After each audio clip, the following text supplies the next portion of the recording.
Hello everyone, my name is Andrew. Today we continue learning programming and today we'll talk about microservices connection. How do we connect different microservices with each other? What are the problems? What are the solutions? Let's start. So before you watch that video, you need to know what are microservices and how to work with them. You don't need to be a professional in microservices, but just at least know what are those, because otherwise it's going to be really hard for you to follow. So let's imagine that we have our front end, so our client, front end, mobile application, whatever. Our front end, and then we have some services for our application, and we're going to build a copy of Amazon just as an example.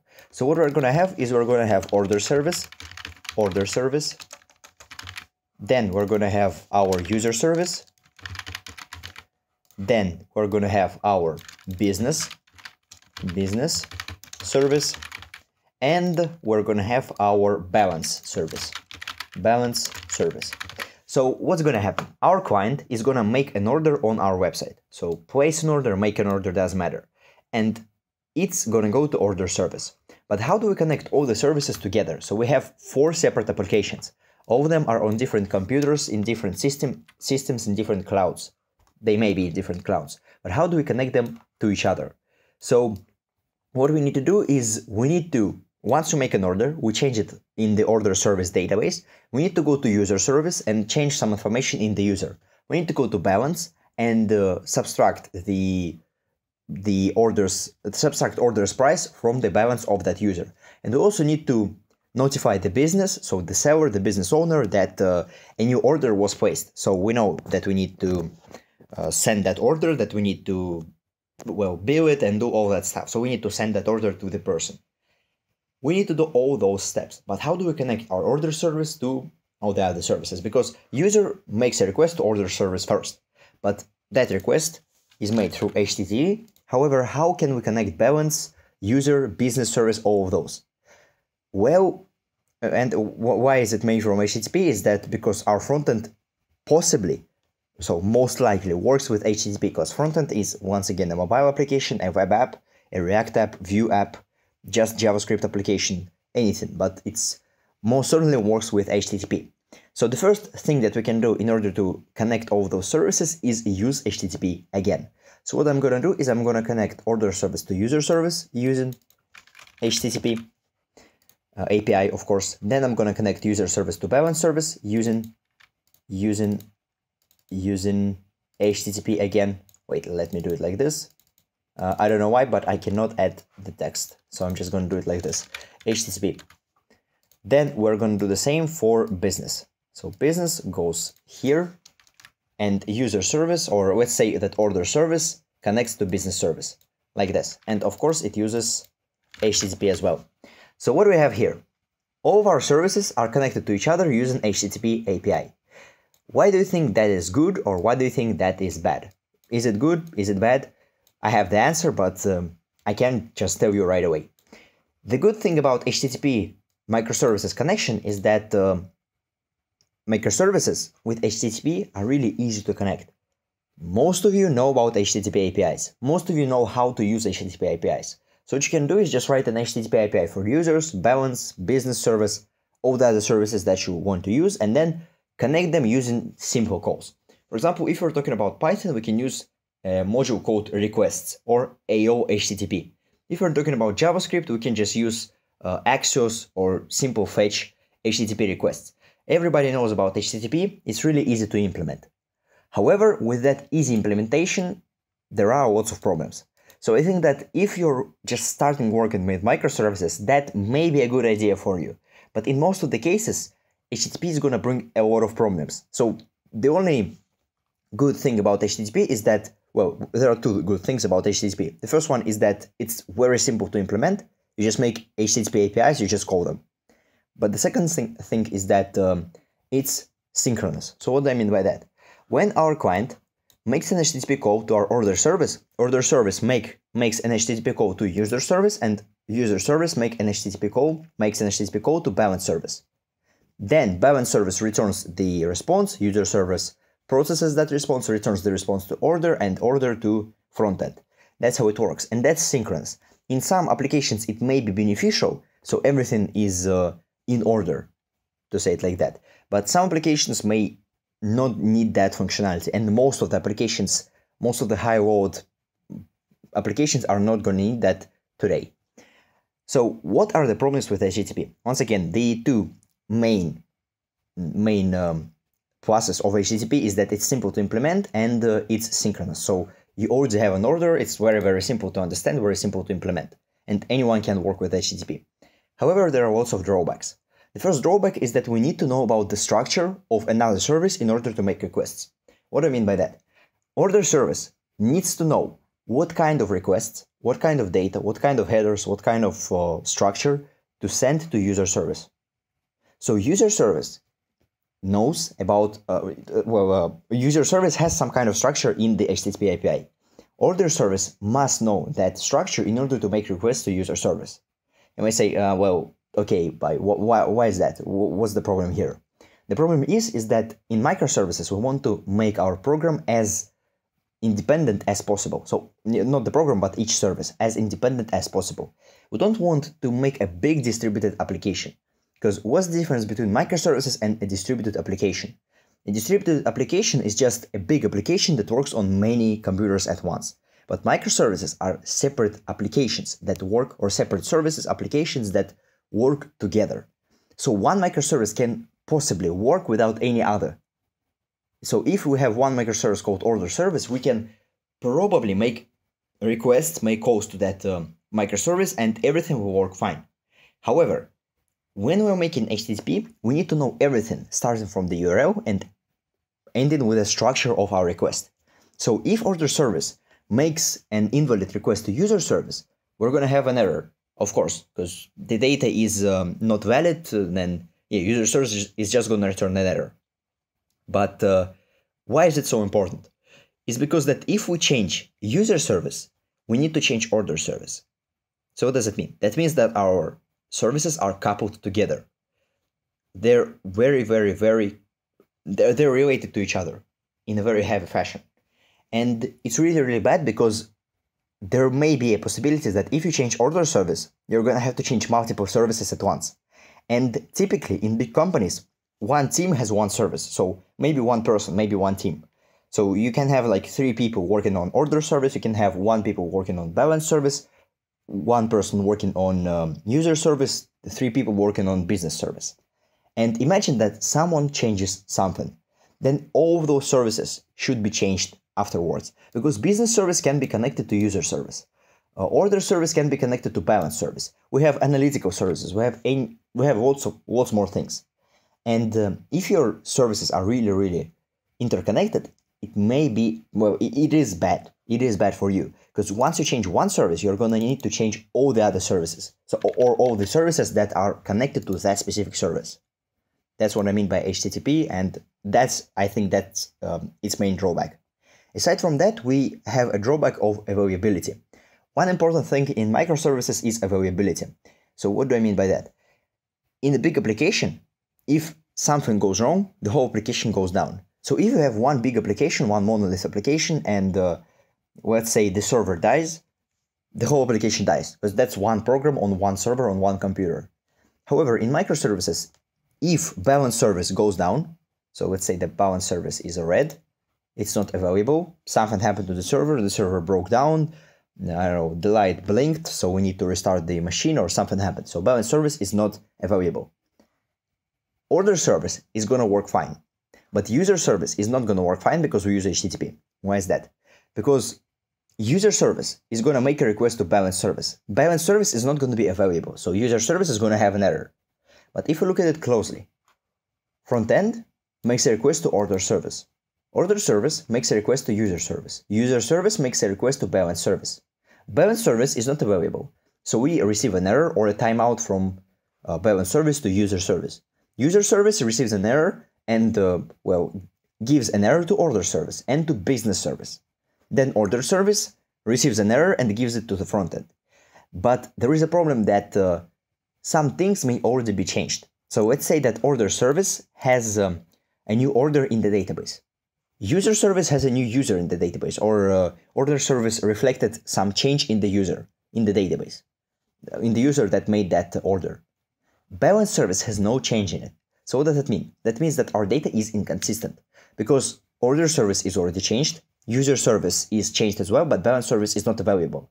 We receive an error, we're not going to retry that. Well, we can, but we're not going to do it forever. And it's not 100% that we're going to retry everything and it's going to be eventually, I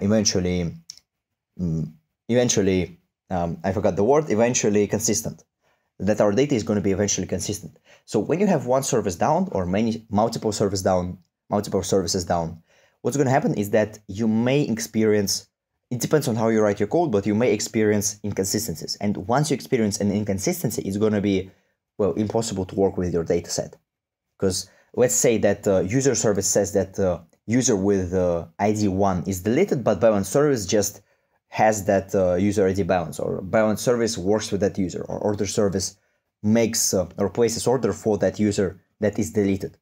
That's an inconsistency. Our data is not consistent, so that's really, really bad.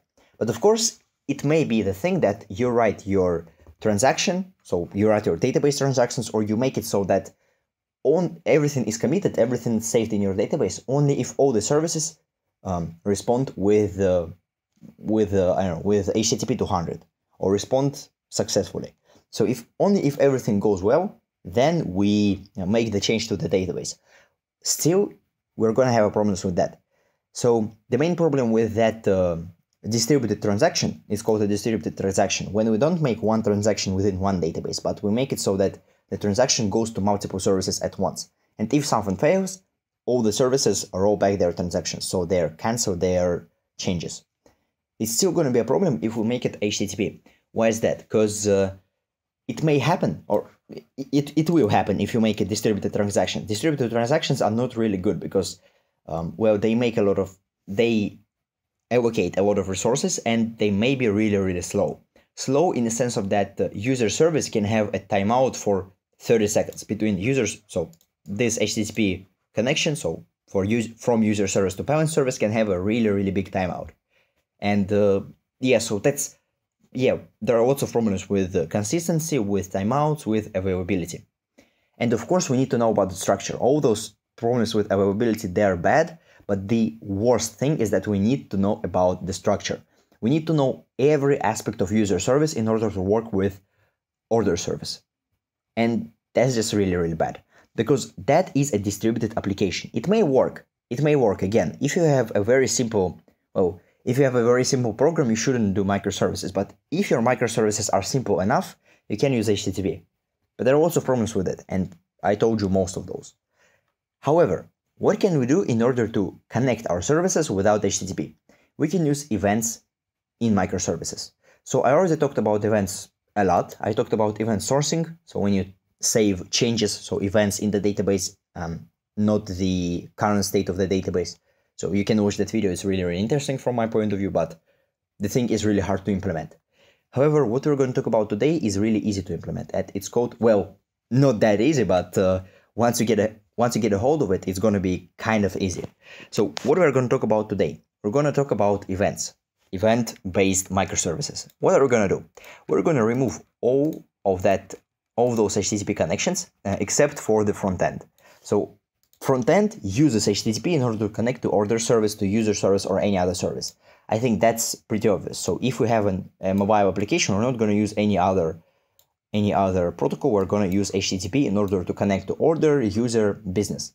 But that only happens from front end to the service itself. That does not happen between the services. And what are we going to do? We're going to have 4 of our services just like this. So let's say that balance service is available right now. And what are we going to add is another piece of infrastructure, which is called event storage. Boom. And then we're going to connect all of those services to an event storage. Just like this. So first of all, let's talk about what are events. Event is basically some change in the systems, some change in the system itself. So event is when something changes, when something happens. So for example, a user was created, a user was deleted, order was placed, order was cancelled, order was deleted, order was, sent to the customer, balance was exhausted, or something like that. So events are basically changes in your system. And the event contains all the information that you need. So let's say that we make an order. What's it going to be? That's going to be an event, and I'm going to have that rounded figure in order to show you that that's an event. We made an order. So order was placed. Let's say order made, just order made. Order made is the name of my event. And of course, we're going to have many different events.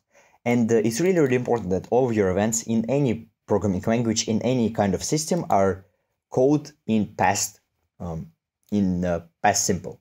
Well, not only past simple, but it should be like the time of your event should be in the past, because that change have already occurred. So order made, not order make, because order make is a command and it's a little bit different. You need to say order made. So order was made, order was cancelled, user created, user deleted, user registered, user logged in, something like that. And what we're going to do here is order made, and that order made is going to contain all the information that we need. So order ID 1, price 100, user ID, something like that. Then I don't know, all the items. It depends, but basically it contains all the information that you need in any other service. So all the information that you need. Well, you need to decide what information you need, and I'm gonna show you that as an example in the next video. But order service creates that event, and then it puts that into event storage. But what's an event storage? It can be anything. That can be PostgreSQL, MySQL, Redis, Kafka, AMQP, anything that you want. Of course, it's not going to be something like PostgreSQL, because PostgreSQL is a database for not a consistent, but for a very structured data. It's just an SQL database. I think you know what I mean. You don't really want to use SQL database for event storage. It's a little bit different. What you probably want to use is something like Kafka, Redis. Redis works really, really fine. Or something where you have a notify and listen system. So what I mean by notify and listen system, we're going to have a program that is a consumer. Consumer gets the data from event storage. It just gets the data and processes it. And we're also going to have producers. Producers produce the data. So producers put some information, in our case events, to event storage. And the thing is, all the services are both producers and consumers. So all the services listen and produce events. Why is it so important? Order service made that order made event. It puts it in the event storage. And of course, how you connect your application to the event storage, it may differ. So if you're working with Redis, you can use TCP. So TCP as a protocol. If you're working with Kafka, you're going to use, I think, TCP as well. But it depends on the event storage. It doesn't really matter, because that thing, you can use HTTP, TCP, whatever you want. But you connect to event storage, not to the service itself. You see, all my services are related to event storage, not to each other. Then, once we have a new event, so order service produces that event and puts it in the event storage. All of the services that need to respond to that event are going to listen to it and then respond. So basically, let's say that we need to build the user in the balance service. So we need to, well, increase, or in our case, decrease the balance. What are we going to do? Order service is going to place that order made event inside of the event storage. Balance service is going to listen to all the events in the event storage and filter them by name, by type, by different attributes, but basically filter them. And once the event is in the event storage, balance service is going to respond. And it's going to respond, it's going to process it. So balance service is going to decrease our user's balance by 100. And as you can see, we have all the information that we need. We have price, so the price, how many dollars or how many euros, or I don't know, anything, how many dirhams we paid for that order, and user ID as in which user paid for that order, which user placed that order. We get it to balance service. We have all the information that we need. We don't need to query our order service anymore. We have all the information. And basically, balance service does whatever he wants. Then, user service. Let's say that user service needs to respond to that order made event as well. User service responds to that order made event. That's it. We're basically listening on all of the services and respond to events. Business service, well, we need to show that an order was made or an order was placed. We respond in business service. We have all the data that we need. Well, most of the data that we need, but your event should contain everything, like all the data that you're probably gonna need, because that's how event works. You don't need to query your order service from your business service. That's kind of useless. Well, it's not useless, but you don't really want to do that. You want to try to make everything inside of the event, because if you do that, you don't connect order service to business service. And what does it mean? It means that the only thing that relates your order and your business, your order and your user, your balance and your user, your balance and your business, is the event itself. And events can have a very similar structure in terms of that when we're working with events, we can have something like a name as a variable, and then we're going to have something like data. And data is any information, any kind of JSON, any kind of XML, anything that you want to have in your event. So events can have a very, very specific structure. But events in general, so event as a thing in our system, is going to have a very similar structure, but the data inside of the event is going to differ. But the main idea is that we don't connect our order and business or any other service directly. We connect them through the event storage. And the thing is that events bring up lots of problems. So one of the important things in events is that you don't really have any structure that you need to follow in order service. Because what you can do is, or structure that you need to follow anywhere in any of the services. So what you can do is you can have an order made, you can place it in the event storage. Anyone who needs that order made event is going to respond. You don't really need to say, okay, balance service respond to that event. Because if balance service must respond to the event, it's going to respond. If we want to update our balance service and make it so that order made is not really useful in the balance service, so balance service should not respond to order made, we don't need to touch order service, we don't need to touch balance service. If we want to make a new processing system for the user service, we don't need to touch order service, we only touch user service. So now our services are decoupled, they are not as related as they used to be with HTTP. And another important thing is that if you're using HTTP calls with multiple services at once, so you need to make an order and then you need to connect it to user, business and balance, you're going to have to make 3 separate HTTP calls. So 3 separate HTTP calls, 3 times more problems. But in events, what you're going to have to do is just place an event, and all the services that are going to have to respond to that event are going to respond. Aside from that, if you want to create a new service, so let's say taxes, service that is responsible for taxes, what you're going to have to do is just connect it to the event storage. That's it. You're not going to have to connect it to order service, to balance service, to user service. Just create a new program, connect it to your event storage, and make it so that some events are useful and some are useless. So let's say that we have another event called, business payout, business paid, something like that. So it identifies a new payout for a business. So when our business was paid, well, that event was emitted. So kind of like that, ID 10 and payout, something like that, dollars. And business service is going to have to generate that event and put it in the event storage.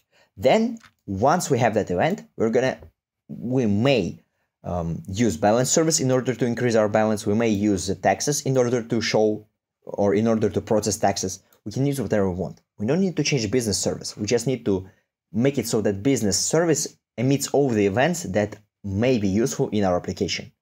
That's it. But of course, there are lots of problems with that. So one big important thing is that your services are decoupled.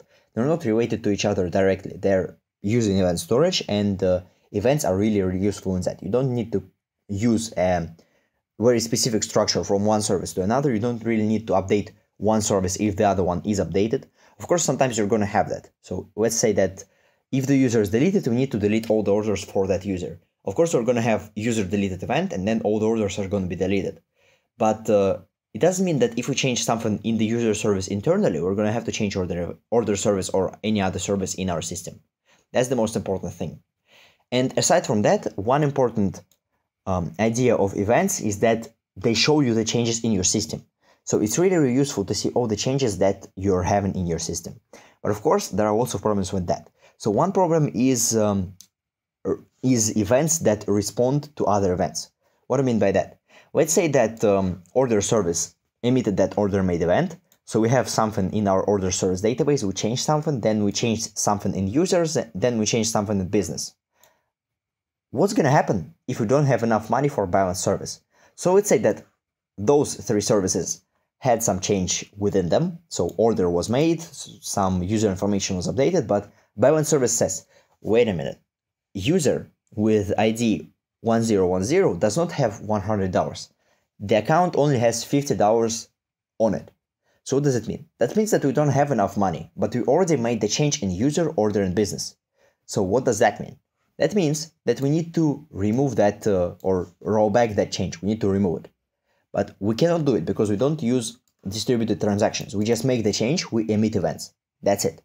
But what we're gonna have to do is emit another event from balance service, which is gonna be called something like user balance exhausted. Like this, user balance exhausted. And that event is gonna contain the user, the order. So let's say that order ID is gonna be 1, user ID is gonna be this. So as you can see, we process that event in the balance service.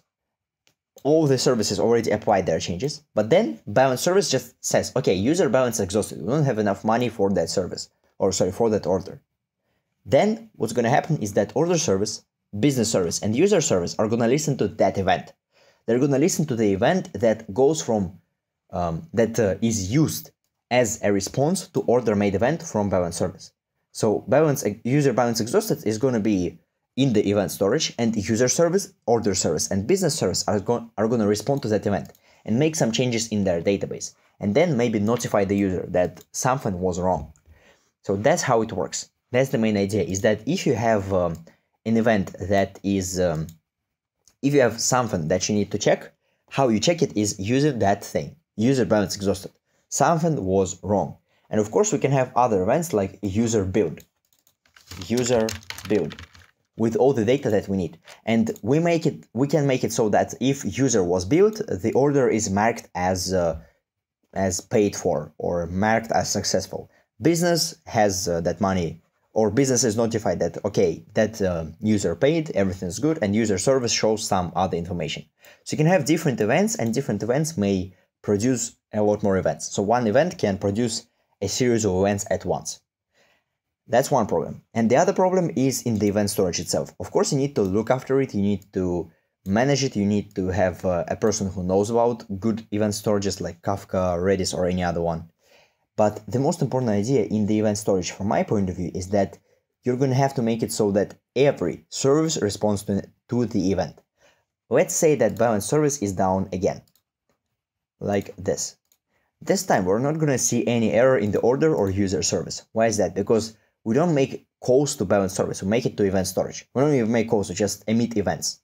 So what's going to happen? Order made is going to be made from, or is going to be produced from service to event storage. Balance service is down. That means that balance service cannot query that event, cannot get that event, because the program is not working. User service is going to reflect the changes. Balance service is going to reflect the changes. Taxes are going to reflect the changes, because all those services are working just fine. However, balance service does not work. And what you need to do in that case is make sure that your events are not deleted. Why is that? Because if order made is deleted, so if it has a lifespan, what's going to happen is that order made is deleted. And once balance service comes back to normal, user service, order service, and business service are going to have the change. Balance service is not going to have the change because that event is deleted. We cannot respond to it. We don't have any event. What does it mean? That means that if your event is deleted, if any event is deleted that was not processed by all the services that need to process it, what's going to happen is that you're going to have inconsistencies in your data. And that's the worst thing to do, inconsistencies. So order made, well, what you need to do is just check that all the services that need to process that event acknowledged it, said, okay, I processed that event, I don't really need it anymore because the changes are already applied. And only after that you delete those events, like this. The other thing that you need to know about is eventual consistency. So what do I mean by that? As I said, your data may be inconsistent if the balance service is down. Once it goes up, if your events are saved in the event storage and none of them are, well, events that are not yet processed are not deleted, then balance service is going to reflect the changes in there. However, the problem is that balance service can go up in an hour. So let's say that a lightning strike to your on your server. So something happened. Your server caught fire. Something happened to the server. You cannot really replace it just like this in 1 second, in 2 seconds, and 3 seconds. You're gonna have to wait an hour. What does it mean? That means that user service, order service, and business service are gonna have some changes inside of it. But balance service is not gonna have those changes because balance service is not working. And that means that we're gonna have eventual consistency. So what do I mean by that? Eventually, in the future, every piece of our data is gonna be consistent. But it's probably not going to be consistent right now. It may be.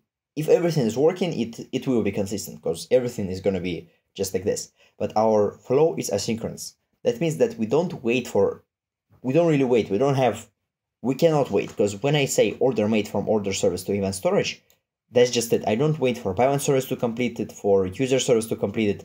I meet my event and that's it.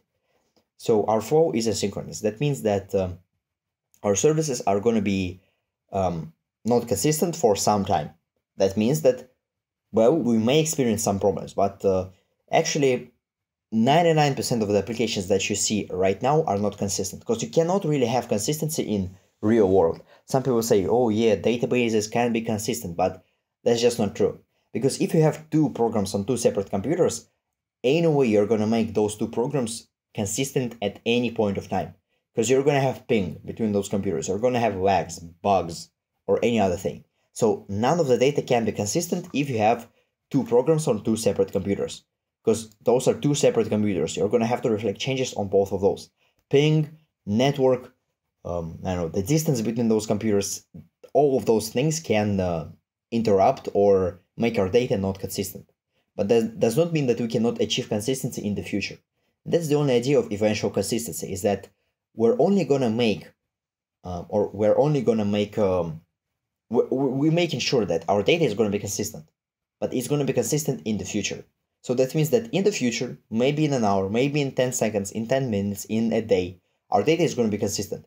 But right now, it may not be consistent. So you've probably seen some, well, in the old YouTube, until they removed the dislike button or like button. I don't know if you can see likes right now. I mean, I don't know.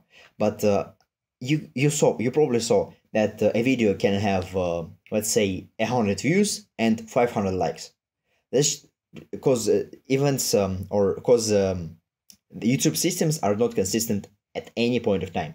No systems are. Even the Wall Street systems, even the trading, even the Bitcoin, even the financial systems, banks are not consistent at any point of time. They're going to be consistent eventually. For Wall Street, it's the end of the day. So the end of the day is when you need to make your data consistent, or for any other exchange, so stock exchange or any other exchange. The end of the day is when you make your data consistent. But it's not going to be consistent all the time. And that is really, really important for the events, and you need to know about that. So you want to make sure that your events contain all the data, so you don't have to query it like this, because if you query your, well, it may be useful, but I don't think that, yeah, you don't really need to query. Don't break the rules and don't query it like this, because if you want to query, or if you need to query your, for example, order service from your user service in order to get some data to add it to order made, then something is wrong. What you need to do is show all the data that you need, that you may need in the order made or user balance exhausted events, so that user service can respond to that event without ever talking to any other service directly. That's the whole idea. And you need to know about eventual consistency. So eventually, in the future, it's going to be consistent, but it may not be consistent right now. So those are two important ideas that you need to get from that video. And of course, that if you're using events, your services are decoupled. They're not as related as they used to be with HTTP. So that's it. Thank you for watching. My name is Andrew. Subscribe to my channel, leave a like, leave a comment, and bye-bye.